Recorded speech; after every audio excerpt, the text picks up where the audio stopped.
Bien, estamos avanzando en el Sermón del Monte. La semana pasada tuvimos una pausa en razón a la predicación de este pastor que nos visitó en el marco de la Semana Misionera. Pero vamos a retomar hoy esta predicación y esta serie de predicaciones basadas en el Sermón del Monte. Ya en Mateo capítulo 5 hasta el capítulo 7, donde Jesús dio este gran e importante sermón que estamos nosotros ahora predicando, ¿cierto? O haciendo un sermón sobre un sermón. Siempre cuando pensamos en ese sermón del monte, es importante como seguir afirmando ciertas verdades que nos van a ayudar para nuestro entendimiento y asimilación del sermón. Entonces, una de ellas es siempre guardar en nuestra memoria, queridos, que cuando nuestro Señor Jesús nos dio este sermón del monte, era para indicarnos claramente cómo un creyente o un discípulo suyo vive, transita por este mundo. O pudiésemos también colocarlo en otras palabras, es como que el rey, ¿cierto? El señor del reino está diciendo cómo es que los que pertenecen a ese reino deben vivir o deben lucir. Eso nos ayuda para ver y recibir lo que nos enseña nuestro Señor Jesús a través de estas palabras. Un aspecto importante del sermón es que nos deja ver también cómo, digamos, se recoge ahí la ley. Si ustedes recuerdan, Jesús dijo en un resumen de la ley que consistía básicamente en lo siguiente: amarás al Señor tu Dios, ¿recuerdan? Con todo tu corazón, con toda tu alma, con toda tu mente, y amarás a tu prójimo. En el Sermón del Monte tenemos esos dos elementos también. Jesús nos está enseñando cómo debemos relacionarnos con Él, cómo de nuestra vida a la luz de nuestra intimidad y estrechez con Él, pero también cómo luce nuestra vida en relación a otros. Y eso es lo que veremos justamente el día de hoy. Así que por favor ubícate ahí en el capítulo 7 de Mateo y vamos a leer desde el versículo 1 hasta el versículo 6. Yo te pido que por favor te pongas en pie como una forma de reverencia a la palabra. Queremos recibir la palabra como lo que es la palabra de Dios. Entonces leemos Mateo capítulo 7, verso del 1 al 6. No juzguen para que no sean juzgados, porque con el juicio con que ustedes juzguen serán juzgados, y con la medida con que midan se les medirá. ¿Por qué miras la mota que está en el ojo de tu hermano y no te das cuenta de la viga que está en tu propio ojo? ¿O cómo puedes decir a tu hermano, déjame sacarte la mota del ojo cuando la viga está en tu ojo? Hipócrita, saca primero la viga de tu ojo y entonces verás con claridad para sacar la mota del ojo de tu hermano. No den lo santo a los perros, ni echen sus perlas delante de los cerdos, no sea que las huellen con sus patas y volviéndose los despedacen a ustedes. Oremos. Señor, gracias por esas palabras del Sermón del Monte, que se nos mete, Señor, como en lo íntimo, pero también en la cotidianidad, Señor. Padre, ayúdanos a ver con claridad cómo es que tú quieres que aquellos que hemos sido salvados por gracia podamos lucir en nuestra vida. Por supuesto, Señor, tu palabra nos confronta y nos va a revelar el pecado y la maldad, pero ayúdanos también para que ante esa verdad podamos responder con humildad y con sencillez, con sometimiento a la autoridad tuya, porque quien enseña estas palabras no es cualquiera, es el predicador, es el gran predicador. Así que nosotros hemos de humillarnos ante ti y poder recibir, Señor, con humildad lo que tú quieres enseñarnos. Pedimos esto para nosotros en el nombre de Jesús. Amén. Pueden tomar asiento, por favor. En este texto veremos el cuidado que debemos tener, y especialmente en torno al tema de emitir juicio contra otros. pero también el camino que nos presenta Jesús como el Evangelio, por medio del Evangelio, para servir en amor y humildad a quienes necesitan nuestra ayuda cristiana. Y voy a ir como por dos ideas en este texto. La primera es el mandato a no juzgar, que ustedes pueden ver ahí en el verso 1 y verso 2. Jesús dice, no juzguen. Esa es la primera afirmación que nos hace Jesús en esta parte. No juzguen para que no sean juzgados. Y digamos que cuando uno lee este verso, debemos hacer una claridad muy importante, porque yo creo que muchas veces hemos tenido un mal entendimiento de esta idea que Jesús da. Quizá tú la has tenido, de pronto no, pero seguramente has escuchado a otros enseñar o vivir esta realidad de que no se puede juzgar. Y es que erróneamente se ha llegado a considerar el hecho de que estas palabras literalmente de Jesús están diciendo que no se debe emitir juicio contra nadie. Es decir, que uno no puede decir nada contra nadie, ni evaluar nada, ni mucho menos emitir juicio. Entonces, esa es una idea, digamos, un poco errada. Y la razón para lo que les estoy diciendo es lo que a continuación quiero demostrarles, porque cuando un texto, digamos, nos hace pensar qué es lo que quiere decir, es muy importante que podamos ir al contexto, en este caso de Jesús, pero también el contexto de la escritura misma, porque en la palabra no hay contradicción, ella es una armonía, ella se complementa una parte a otra. Entonces, si ustedes ven, por ejemplo, en el verso 6, van a notar que Jesús dice, no den lo santo a los perros, ni echen sus perlas delante de los cerdos. Es una expresión fuerte, ¿verdad? Ahora, ahí ya veremos un poco más adelante sobre este verso, pero digamos que a primera vista es pensar y ver que Jesús está diciendo que hay la necesidad de una evaluación, porque ¿quiénes son aquí los perros y quiénes son los cerdos? Pues hay que saber bien. Pero miren también, por ejemplo, conmigo en el verso 15 del capítulo 7. Jesús dice, cuídense de los falsos profetas. Ya próximamente veremos más en detalle este texto, pero basta aquí, digamos, para señalar que Jesús dice que debemos tener cuidado porque hay en el mundo algunos que se disfrazan de ovejas, pero que por dentro, ¿qué son? Lobos. Ahora, la pregunta es, ¿cómo hacemos para obedecer las palabras de Jesús si no hacemos una evaluación, si no hay un juicio? Es decir, si no podemos constatar, verificar quién es en realidad aquel que dice ser creyente. Entonces, noten ustedes lo que nos está mostrando el contexto, pero también en el Nuevo Testamento se nos anima y se nos pide a examinar toda enseñanza, predicación. A mí me pareció muy interesante, por ejemplo, en Hechos capítulo 17. Si ustedes recuerdan la historia, Pablo y Silas llegan allí a esta región para predicar el Evangelio. Recuerden que Hechos es la expansión del Evangelio por muchos lugares. Y Pablo, como un enviado del Señor junto con Silas, van a una región o un lugar que se llama Berea. Y ahí ellos predican la palabra. Lo interesante en el texto que Lucas nos registra es que dice que cuando estas personas de Berea escucharon la predicación de Pablo y de Silas, lo que ellos hicieron fue escudriñar las escrituras. Y lo hicieron por una razón, ¿saben cuál? Verificar si lo que Pablo y Silas decían en realidad era consecuente con la palabra de Dios. Ahora, Lucas no recrimina en ningún momento esa acción. Todo lo contrario. Allá en Hechos, Lucas dice que esta fue una acción noble de los de Berea. ¿Se dan cuenta?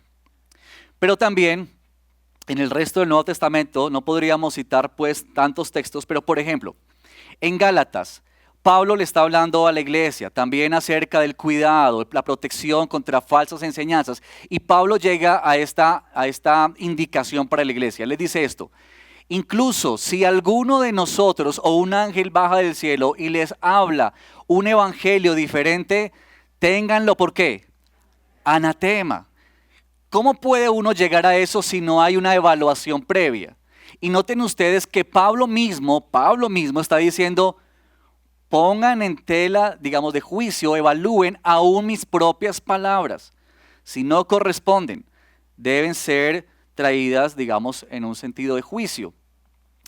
Pero Jesús mismo habló, por ejemplo, en este sermón contra grupos religiosos directamente, confrontando su actitud.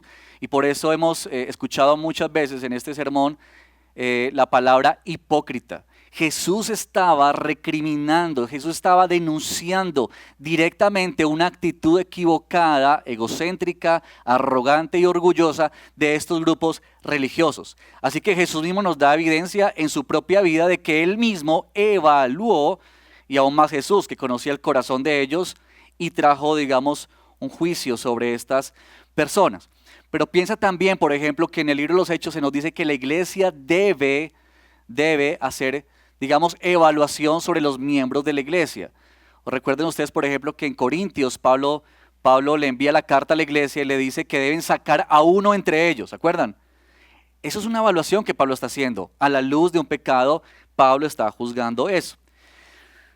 Bien, ante todos estos ejemplos, hay muchos más, por supuesto, pero el tiempo no nos lo permite. Podemos afirmar lo siguiente, que nuestro Señor Jesucristo, cuando dice no juzguen, estas palabras no deben ser interpretadas como de que nunca se puede juzgar, nunca se debe decir nada, no. Más bien lo que Jesús quiere decirnos al expresar esta palabra no juzguen, es lo que, digamos, nos ayuda a entender este querido hermano que nos ha acompañado en estas predicaciones, Martyn Lloyd-Jones. Y él dijo lo siguiente frente a este texto. Voy a leerlo en favor de ustedes. Es la tendencia, dice Martyn Lloyd-Jones, a ser hipercrítico. Hay una diferencia enorme entre ser crítico y ser hipercrítico. El verdadero espíritu de crítica es algo excelente, dice él. Por desgracia existe muy poco. Pero la crítica genuina en literatura o en arte o en música o en cualquier otra cosa es uno de los ejercicios más elevados de la mente humana. La crítica verdadera nunca es simplemente destructora, es constructora, es una apreciación. Hay una diferencia, dice Martyn, sobre la diferencia enorme entre ejercitar la crítica y ser hipercrítico. El hombre que es reo del juzgar, en el sentido en que nuestro Señor emplea el término aquí, es el hipercrítico. Lo cual significa, y noten por favor esta frasecita, que se deleita en la crítica por la crítica misma y con ello disfruta. Entonces noten ustedes lo que aquí podemos entender.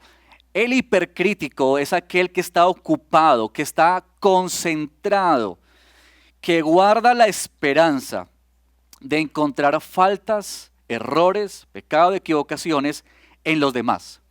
Es decir, es el que está como anhelando que alguien caiga, que está deseando que alguien tropiece, que alguien cometa un error, que alguien cometa una falta, porque ahí encuentra como cierto deleite, como cierto disfrute. Es feliz cuando ve que otro cae.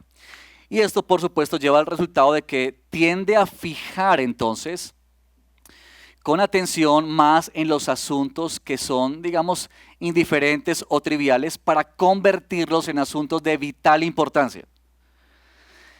Un ejemplo de eso se nos da en el libro de Romanos, en el capítulo 14 de Romanos, por ejemplo, Pablo dice lo siguiente a la iglesia allí. Capítulo 14, verso del 1 al 3 en Romanos, dice, acepten al que es débil en la fe, pero no para juzgar sus opiniones. Uno tiene fe en que puede comer de todo, pero el que es débil solo come legumbres. El que come no desprecie al que no come, y el que no come no juzgue al que come, porque Dios lo ha aceptado. Lo que está sucediendo allá en esa iglesia es lo siguiente. Habían hermanos que habían crecido y fortalecido su fe en el Señor, de tal manera que ellos no tenían problemas con comer de cualquier cosa que se les ofrecía. Porque en la época era muy normal que la carne y esas cosas se ofrecían a los dioses, a ídolos. Entonces tú ibas a comprar en la tienda y era muy normal que esa carne que tú comprabas había sido por el dueño ofrecida a ídolos porque eran regiones demasiado idolátricas. Entonces un grupo, un sector de la iglesia no tenía problema con eso, porque en su madurez de su fe habían entendido que los ídolos en últimas ¿qué son? Nada, solo hay un Dios vivo y verdadero. Entonces para ellos no era problema comer de cualquier cosa que les daban o que compraban en la tienda. Sin embargo, había otro grupo de personas en la iglesia que estaba creciendo en su fe, que aún estaba entendiendo y que para ellos sí era, digamos, algo de gravedad comer de esa carne. Era de gravedad porque sentían que se estaban convirtiendo en inmundos o estaban faltando a la santidad del Señor. Lo que eso generó en la iglesia fue un choque, a tal punto que habían comenzado a juzgarse unos a otros. Los que no tenían problema comenzaron a decir, estos pobres que no han entendido bien el evangelio, nosotros sí disfrutamos de todo, ellos se restringen. Y los que no comían de eso decían, esos allá que son libertinos, que no tienen santidad, nosotros sí nos guardamos al Señor. Y había comenzado a generarse una cantidad de juicio de unos hacia otros. En ese sentido es que Pablo está diciéndoles, tengan mucho cuidado. Y es el mismo llamado para ti y para mí hoy. El cuidado a esa clase de juicio, a ser hipercrítico. Piensa, por ejemplo, en estos asuntos que tenemos también nosotros de comida. Por ejemplo, hay personas que son vegetarianas y hay algunos que son veganos. Yo no sé si aquí hay algunos de ustedes de eso, pero no sé si ustedes se dan cuenta en eso, por ejemplo, en ese ejemplo, que a veces hay como la idea de que aquel que ha entendido o cree entender mejor cómo se debe comer, comienza a desarrollar cierto sentimiento de superioridad. Es que yo sí como se debe hacer. Es que mi salud, ¿cierto? Y como ve al que se sienta al lado con un poco de carne. Ahí están los carnívoros, como yo que soy más carnívoro. Que están ahí, ¿cierto? ¿Cómo los ven? Pobrecitos, no han entendido. Se van a enfermar. Pero también están los que comemos carne. Y entonces miramos el plato de al lado y ¿qué decimos? Oh, es que usted no sabe los nutrientes que tiene la carne. Y comenzamos aún en esas cosas, hermanos, que son triviales, a comenzar a juzgarnos severamente, a descalificar, a censurar, a decir yo con ese mejor no hablo, con ese mejor no me encuentro, ¿cierto? Como quizás, digamos, en el caso de que algunos de ustedes, no sé, por ejemplo, han tomado la decisión de no tener televisión en la casa. No vayan a levantar la mano. Pero usted delante del Señor pensó y dijo, mire, yo no quiero tener televisor en mi casa porque, no sé, me distrae, lo que hay ahí no es bueno, en fin. Esa es tu decisión delante del Señor. Pero tú vas a la casa del hermanito que te invitó a almorzar y tú entras a la sala y él tiene 6 pantallas de televisión de 60 pulgadas y entonces tú entras a la casa de tu hermano y tú dices, en casa inmunda ha entrado. Líbrame, Señor, este es mi hermano, este no puede. Es una convicción tuya. Y el peligro con esto, hermanos, es que nosotros hacemos dogma, ley, de muchas cosas que no son ley, que no son pecado. Ahora sí, si tu hermano ve televisión 18 horas al día, todos los días de la semana, bueno, quizá debas conversar con él y ayudarlo a entender. Sí, pero no podemos nosotros emitir juicio contra cosas que simplemente a mí me parecen que no deberían ser. Y es lo que generalmente hacemos nosotros. O si el hermano está escuchando una canción que no es cristiana, ya censuramos y juzgamos. O el que le gusta madrugar, ¿cierto? Y sabe que el hermanito se levanta a las 11 de la mañana. Y entonces no, yo con estos no hablo. ¿Dónde están los que madrugan? ¿Dónde están los que madrugan? Hermanos, cuidado con esas cosas. Es la advertencia que nos está haciendo Jesús. Cuidado. Cuidado. Ahora, una forma de que nos ayuda a examinarnos en este sentido puede ser así. Que tú y yo necesitamos ver si quizás siento placer al escuchar cuando el otro ha caído. Y especialmente, por favor, evalúa tu corazón en esto.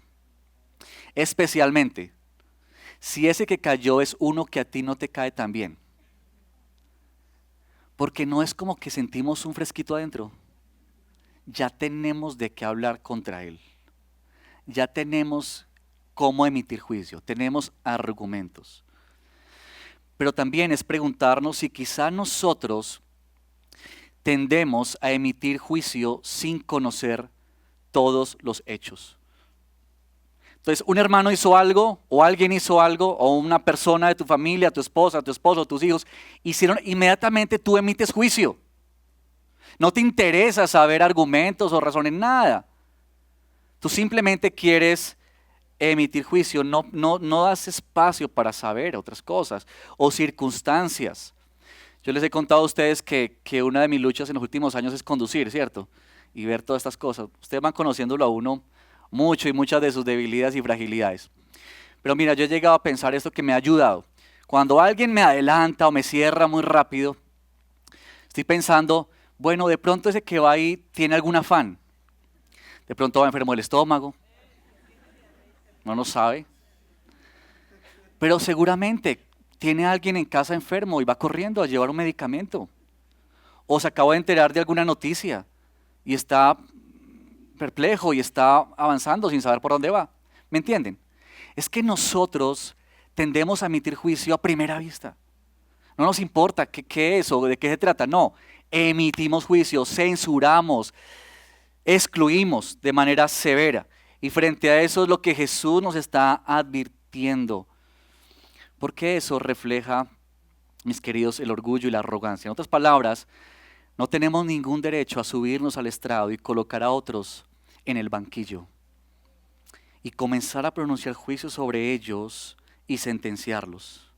La razón, porque Jesús está diciendo lo siguiente.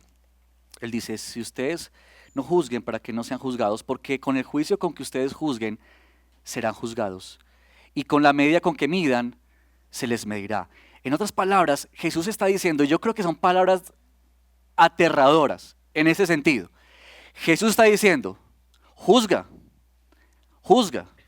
pon la medida donde tú quieras, pero tienes que saber una cosa, que con esa medida que tú juzgas, un día el Dios, juez y Señor de todas las cosas, te juzgará a ti. Ahora sí, aquí hay que hacer una aclaración. Ese juicio para los creyentes no es juicio de condenación, porque tú y yo, que somos hijos de Dios, tenemos la certeza y la seguridad de que somos y le pertenecemos a Él, ¿verdad?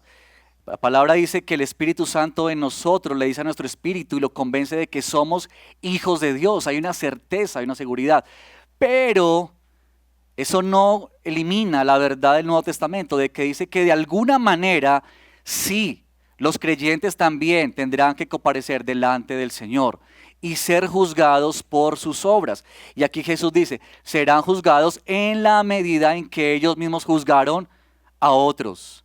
¿Cómo será eso? No lo sabemos exactamente. Pero sí la palabra nos muestra esto en diferentes lugares. Así que finalmente un día todos tendremos que estar delante de Dios, porque ante Él tendremos que dar cuenta de todo cuanto hicimos, hablamos, pensamos. Toda iniciativa del corazón será descubierta delante de Él.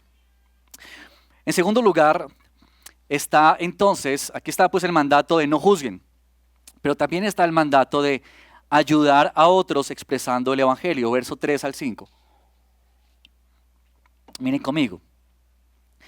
En estos versos Jesús nos está enseñando que el discípulo suyo, en vez de juzgar severamente y censurar a otros, como ya lo hemos mencionado aquí, debe vivir para servir en humildad y amor a su hermano. Entonces miren por favor conmigo verso 3 al 7, al 5.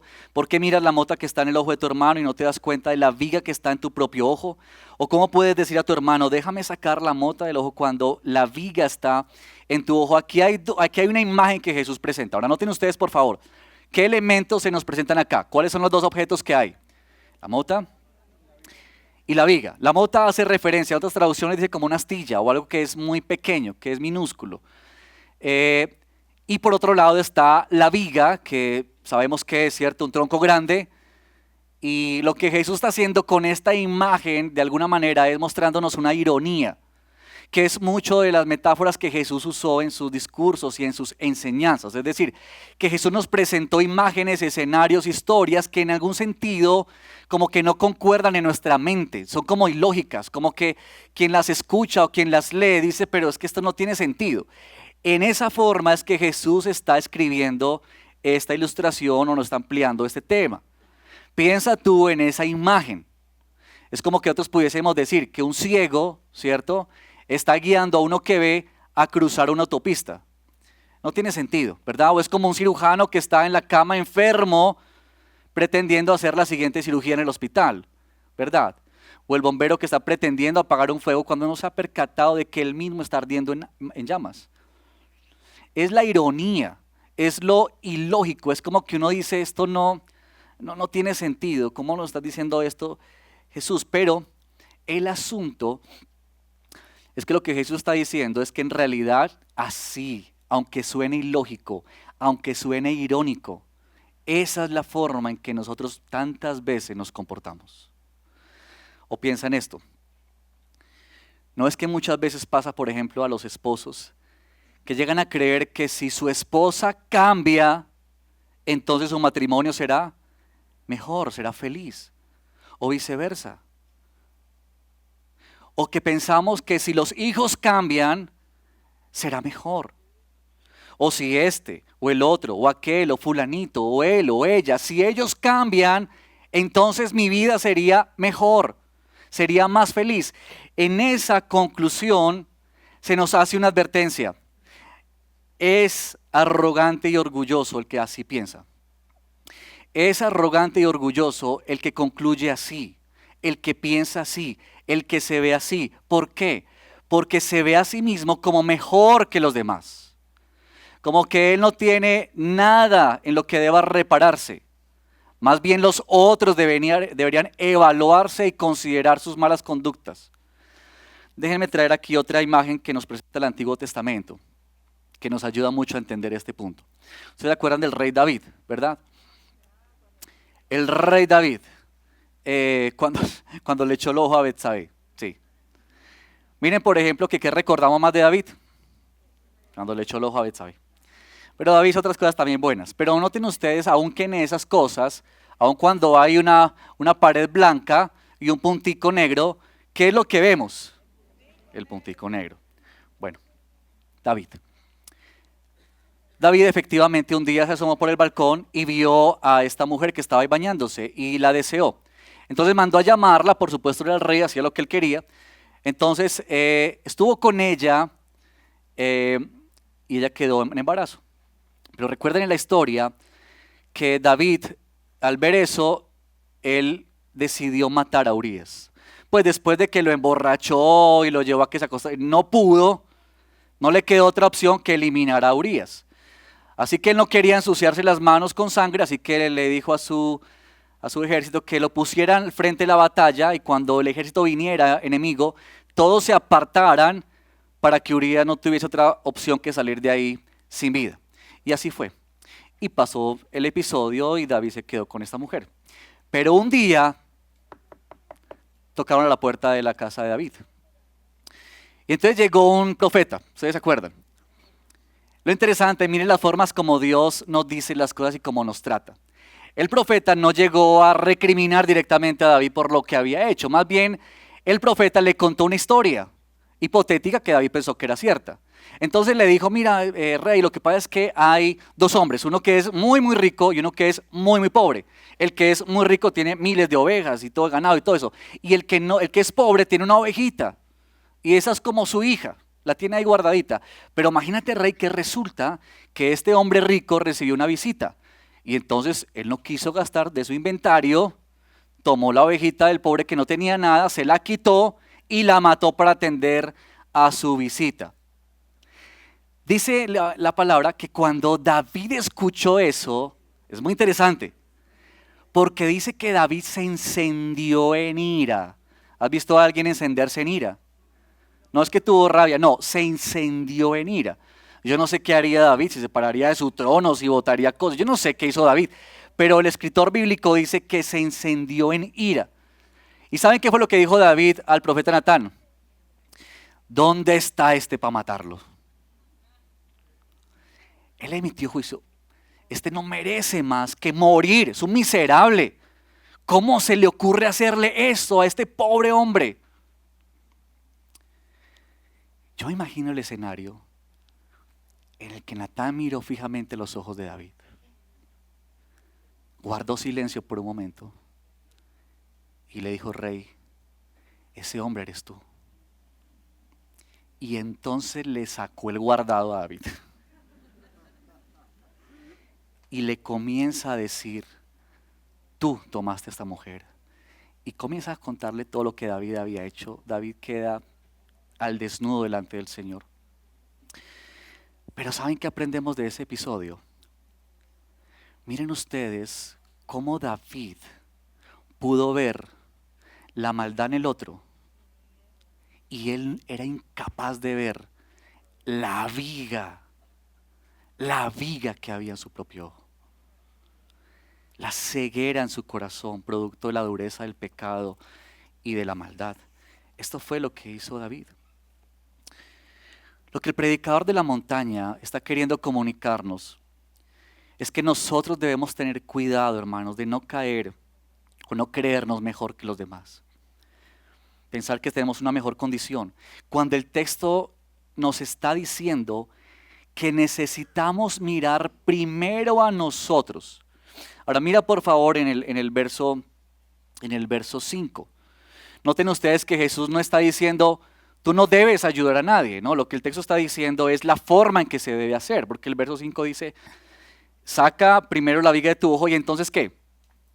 Entonces verás con claridad para sacar la mota del ojo de tu hermano. Así que Jesús no está diciendo que no debemos prestar ayuda o ir donde el hermano, no. Lo que Jesús está diciendo es cómo debemos hacerlo.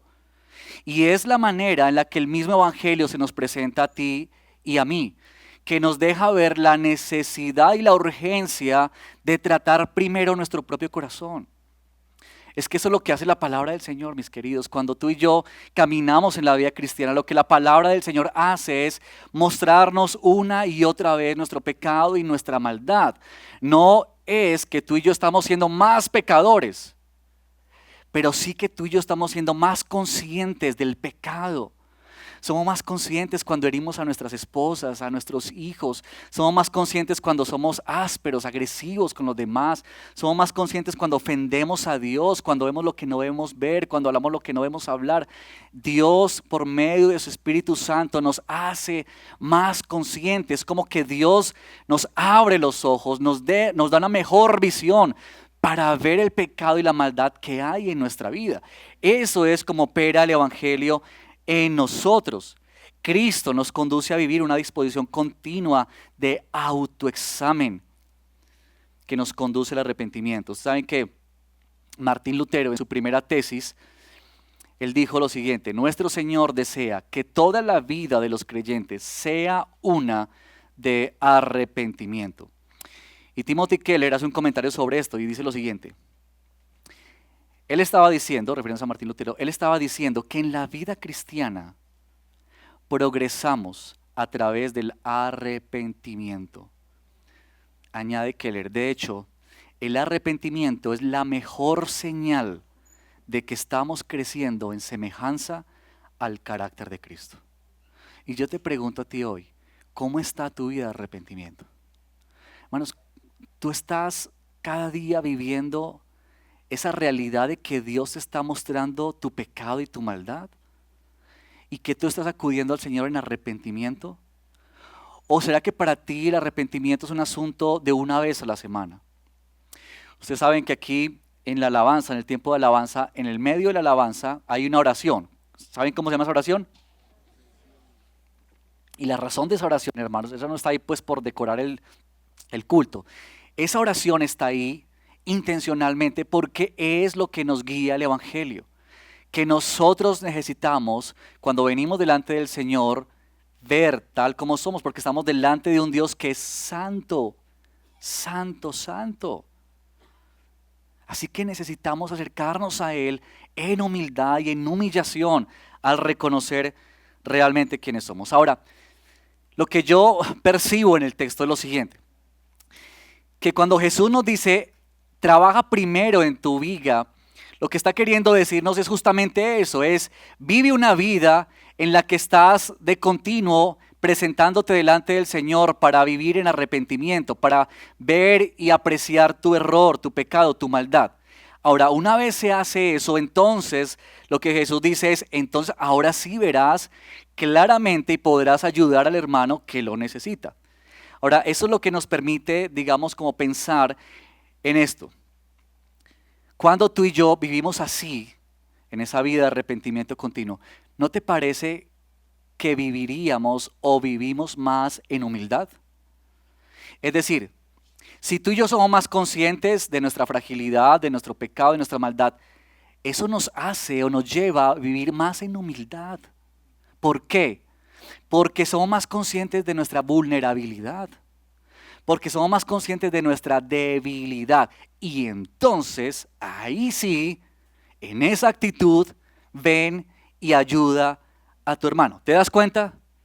No es el juicio, excluyendo, censurando, siendo hipercrítico. No, es ve y evalúa, pero obra con amor, con humildad y con sinceridad.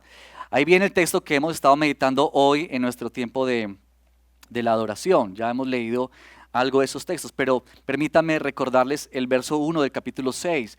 Hermanos, aun si alguien es sorprendido en alguna falta, ustedes que son espirituales, restáurenlo en un espíritu de mansedumbre. Ahora, a mí esta es la parte que más me intimida de ese texto. Mirándote a ti mismo, no sea que tú también seas tentado. Si te das cuenta, cuando tú eres consciente de que tú también puedes caer, te acercas al otro que ha caído con humildad, con amor, con sencillez, para restaurarle, con el cuidado de que tú puedes pensar, Dios, guárdame de que cualquier día yo pueda hacer ese. Y eso nos lleva entonces a vivir este sermón como el Señor nos está llamando a hacerlo. ¿Cómo actúas entonces tú cuando ves a otro caer? ¿Cómo actúas? Y nota que ahí estamos pensando en asuntos de pecado, que la palabra nos llama a hablar con el hermano y exhortarlo, porque es pecado. La mejor forma, queridos, de resolver cualquiera debería ser nuestra actitud hacia otros, más bien determinada por la actitud que Dios tiene hacia nosotros. Voy a hacer una aclaración del verso 6, que es un verso que a veces no es fácil de entender a primera vista, cuando Jesús dice, no den lo santo a los perros, ni echen sus perlas delante de los cerdos, no sea que las huellen con sus patas y volviéndose los despedacen a ustedes. En esas últimas palabras, Jesús lo que quiere es alentarnos a no caer en los extremos. Es decir, por un lado Jesús dice que no debemos emitir juicio severo que excluye, que censura a otros, pero también Jesús está diciendo cuidado con la tolerancia, cuidado con ir al otro extremo, en donde yo no digo nada, yo no hablo nada. Jesús está colocando el equilibrio en estas palabras. La alusión aquí al perro y los cerdos es la idea de algo impuro, porque esos animales para el Antiguo Testamento, especialmente el cerdo, era inmundo, era algo que no se debía comer. La prohibición en Levítico de no comer esta clase de animal, pero también para la época de Jesús el hecho de que los perros eran animales despreciados. No son como hoy los perros, no son como hoy. Los perritos hoy tienen un trato diferente, ¿cierto? Por ahí he visto perritos con coches en los centros comerciales, ¿cierto? ¿Viste una gallina? Dios mío, una gallina. Dios mío, pero Livia, eso es tremendo. No, Dios mío. Pero sí, hermanos, debemos tener cuidado. Es decir, son animales que hemos dado para cuidar, para amarlos, para protegerlos, pero tengamos cuidado de no humanizarlos, porque son creación de Dios y son compañía, muchas cosas, pero debemos tener cuidado. Pero bueno, para la época del momento de Jesús eran animales despreciables. Y lo que Jesús está haciendo aquí es contrastar lo inmundo, lo impuro, con lo que es santo. Por eso él coloca aquí la palabra como perlas, algo que es muy valioso. Y lo que Jesús está diciendo es, no vayan a darle a ellos de esto que es santo y puro. En un sentido, lo que conecta con nuestro texto, este verso, que parece a veces como que uno no sabe qué es lo que quiere decir, lo que está conectando es que Jesús está diciendo, el mismo hecho de dar del evangelio a otros debe tener aún el discernimiento de cómo lo das y a quién lo das, tanto a tus hermanos como a los que no lo son, aún en la predicación del evangelio. ¿Cómo es la línea? Es muy difícil, pero hemos de orar y rogar al Señor que nos dé sabiduría, porque lo que el Señor está diciendo es, no desperdicies lo que es santo. Y hay gente que es hostil al evangelio y se vuelve contra nosotros. Ahora, cuando sí, cuando no, debemos orar al Señor. No es tan fácil decir a este sí, a este no, este me habla bien, entonces le predico, este no, entonces no le predico. No. Hemos de tener mucho cuidado, pero eso nos lleva a estar en dependencia del Señor y entender especialmente que el Señor nos llama aquí a un equilibrio. A un equilibrio. Cuidado, hermanos, con esos que andan por ahí diciendo que son los ungidos del Señor y que entonces nadie les puede juzgar ni decir nada. Cuidado de eso, porque lo único que hay ahí es manipulación. Lo único que hay ahí es intereses personales, protección para absolutamente tener la libertad de decir cuanto se quiera decir y hacer cuanto se quiera hacer. No es lo que nuestro Señor Jesús nos está diciendo en este texto. Muy bien, mis hermanos, unas aplicaciones para terminar. Hoy tendremos la Cena del Señor, así que vamos a prepararnos para eso.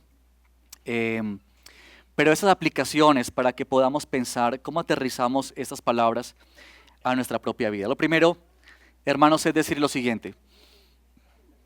Cuídate, por favor, hermano y hermana que me escuchas. Cuídate de ser un hipercrítico, de condenar y censurar a otros severamente. Cuídate del orgullo y de la arrogancia. Presta mucha atención cuando tú estás emitiendo juicios que te hacen sentir como mejor, como con cierto deleite, con cierto placer.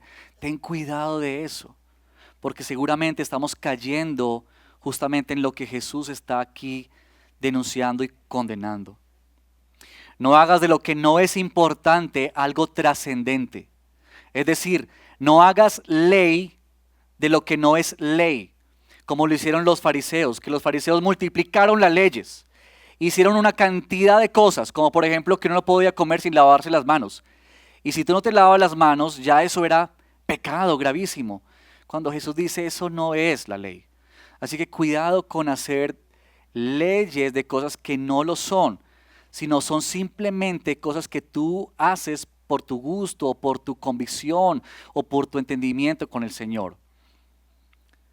Pero ayuda al que lo necesita. Presta tu corazón, tu tiempo, tus fuerzas para ver quién necesita ayuda. Hermanos, debemos cuidarnos de un mundo individualista en el que nos encontramos. Hoy en día el mundo nos dice, la sociedad nos dice que no importa tú qué hagas, qué vivas o cómo pienses. No importa. Lo importante es que no le hagas daño al otro. Es la tolerancia, la idea de tolerancia, ¿no? Vive como quieras. Sé tú.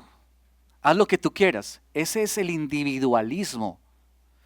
Y hemos llegado a unas cosas, hermanos, tan terribles y tan tristes. No sé si ustedes han visto esos videos, por ejemplo, de gente que se cree que son perros. ¿Han visto eso? Yo, hermano, yo veo esos videos y yo digo, ¿eso es de verdad? ¿Ustedes creen que eso es de verdad? Yo no sé. Yo me pregunto, ¿eso es de verdad o eso es un montaje? Porque es que día había un entrenador. Hermano, vi un video de un señor que había entrenado a un humano que se cree perrito.